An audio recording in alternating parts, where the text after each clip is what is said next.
So hello everyone. आज last video में हमने बात की थी एफोरिज्म 11 के बारे में, और एफोरिज्म 11 का जो फुटनोट था वो भी मैंने आपको समझा दिया था। तो अब हम एफोरिज्म 12 पे पहुंच चुके हैं। तो एफोरिज्म 12 इज़ अबाउट क्योर और रिमूवल ऑफ डिजीज़, और इसमें ये भी बताया गया है कि disease are due to internal derangement of vital force. ठीक है, तो चलिए इसको पढ़ना शुरू करते हैं। तो it is the morbidly affected vital force alone. देखो यहाँ पे ना डॉक्टर हेनमैन ने अलोन वर्ड यूज़ किया है, मतलब कि सिर्फ डीरेंजमेंट ऑफ वाइटल फोर्स ही है कॉज ऑफ डिजीज़। ठीक है, डेट प्रोड्यूसेस डिजीज़। अब यहाँ पे 1 लिखा हुआ है तो पहले ही पढ़ लेते हैं। तो how the vital force causes the disease, causes the organism to display morbid phenomena, that is how it produces disease. मतलब इसमें उन्होंने बताया कि कैसे करता है वाइटल फोर्स का डीरेंजमेंट डिजीज प्रोड्यूस। ये हमारे लिए किसी भी प्रैक्टिकल यूटिलिटी का नहीं है। It is of no practical utility for the physician to know, और इसीलिए कभी हमें पता भी नहीं चलेगा कि वाइटल फोर्स की डीरेंजमेंट से डिजीज़ कैसे हो रही है। ठीक है, तो ये हमारे लिए प्रैक्टिकल यूटिलिटी का भी नहीं है, और ना ही हमें कभी इसके बारे में पता चलेगा। इसके लिए उन्होंने लिखा है it will for ever remain concealed from him only what it is necessary for him to know of the disease and what is fully sufficient for enabling him to cure has the Lord of Life revealed to his senses। इसमें उन्होंने symptoms की बात की है कि जो symptoms होते हैं सिर्फ हमें वही पता लगते हैं और वही हमारे लिए ज़रूरी हैं टू क्योर द पेशेंट। देखो यहाँ पे लिखा है fully sufficient for enabling him to cure it. मतलब जो सिम्टम्स हमें दिख रहे हैं हमको उन्हें ही क्योर करना है। हमें इन the invisible interior of man कुछ ऐसा नहीं ढूंढते रहना कि डिजीज़ का कॉज क्या है, ये कैसे हो रहा है, क्यों हो रहा है।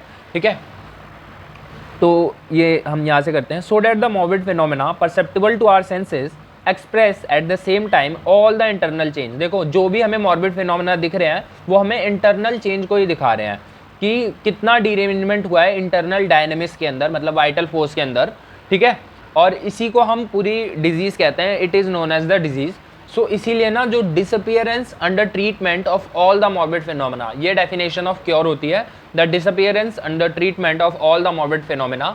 ये कैसे हो सकता है, मतलब कि क्योर की डेफिनेशन क्या है कि जितने भी ये मॉर्बिड फिनोमेना हमें दिख रहे थे, जितनी भी डीरेंजमेंट, जितने भी हमें सिम्टम्स दिख रहे थे, अगर वो सारे डिसअपियर हो जाएं अंडर आवर ट्रीटमेंट तो इसका मतलब क्योर हो गया। End of all the morbid alteration that differ, और सारे वो मॉर्बिड ऑल्ट्रेशन जो कि हेल्दी स्टेट से डिफर कर रहे हैं, हेल्दी वाइटल ऑपरेशन से डिफर कर रहे हैं, तो यही एक सर्टेनिटी है कि क्योर हो गया। और इसी से हमें पता लगता है कि जो वाइटल फोर्स है उसकी इंटीग्रिटी रिस्टोर हो गई है और जो ऑर्गेनिज्म है वो अपनी हेल्थ में वापस आ चुका है।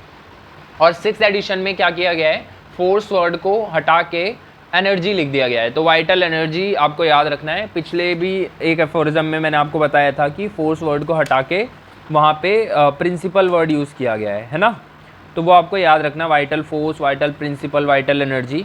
तो ये आपके लिए बहुत इंपॉर्टेंट है क्योंकि यही पूछा जाता है कि कौन से एफोरिज्म में ये लिखा हुआ है और कौन से एफोरिज्म में चेंज हुआ था। और 6th एडिशन में वाइटल प्रिंसिपल कहा गया है, वाइटल एनर्जी कहा गया है, और उससे पहले वाइटल फोर्स कहा था डॉक्टर हेनेमैन ने, हमारी जो लिविंग फोर्स है, हमारी जो लाइफ फोर्स है उसको। ठीक है, अब एफोरिज्म 13। अब एफोरिज्म 13 का जो जिस्ट है वो आप ये लिख सकते हो, मटीरियलिज्म इन मेडिसिन।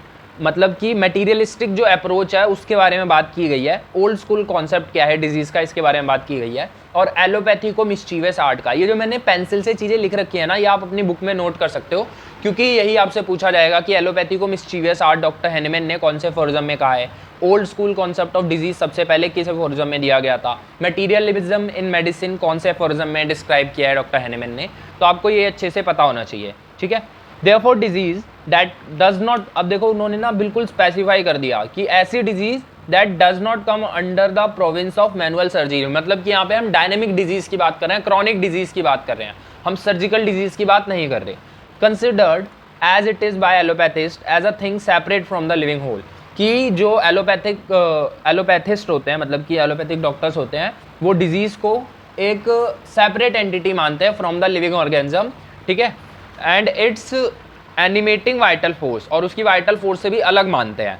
और उन्हें ऐसा लगता है कि जो ऑर्गेनिज्म है उसके इंटीरियर में कोई बीमारी छुपी हुई है, जिसको डॉक्टर हेनेमैन ने एक एब्सर्डिटी कहा है। मतलब बिल्कुल ये चीज़ ऐसी है कि इसको हमें तुरंत ही डिस्कार्ड कर देना चाहिए, और ये सिर्फ वही लोग सोच सकते हैं जिनके माइंड पे एक मटीरियलिस्टिक स्टैम्प है। और ये जो चीज़ है ये 1000 ऑफ ईयर्स से चली जा रही है, प्रिवेल कर रही है सिस्टम ऑफ मेडिसिन में।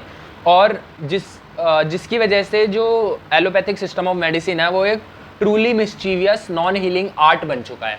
मतलब कि मटेरियलिस्टिक जो वे है देखने का टुवर्ड्स डिजीज़ की, एक जो बीमारी है वो कहीं हिडन है बॉडी के अंदर और उसको हमें ढूंढना पड़ेगा, इंस्टेड कि आप सिम्टम्स पे फोकस करो, सिम्टम्स को इग्नोर करते हुए उस मटेरियल को ढूंढना जो बीमारी कॉज कर रहा है या जो बीमारी की वजह से बॉडी में प्रेजेंट है।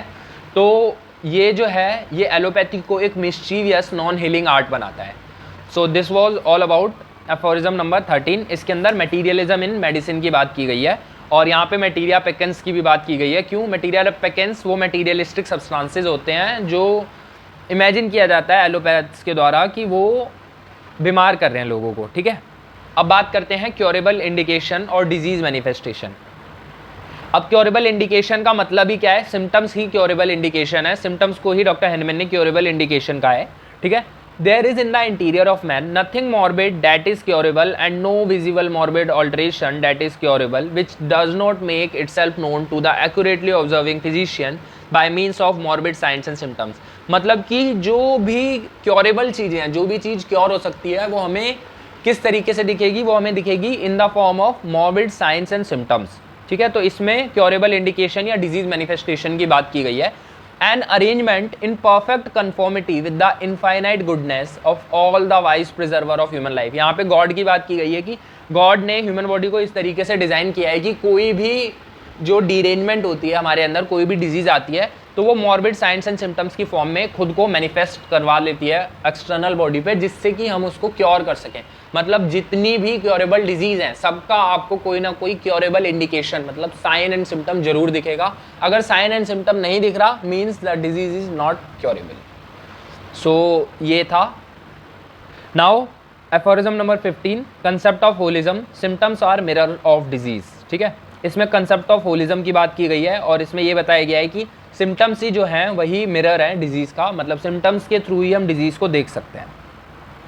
अब कंसेप्ट ऑफ होलिज्म का मतलब क्या है?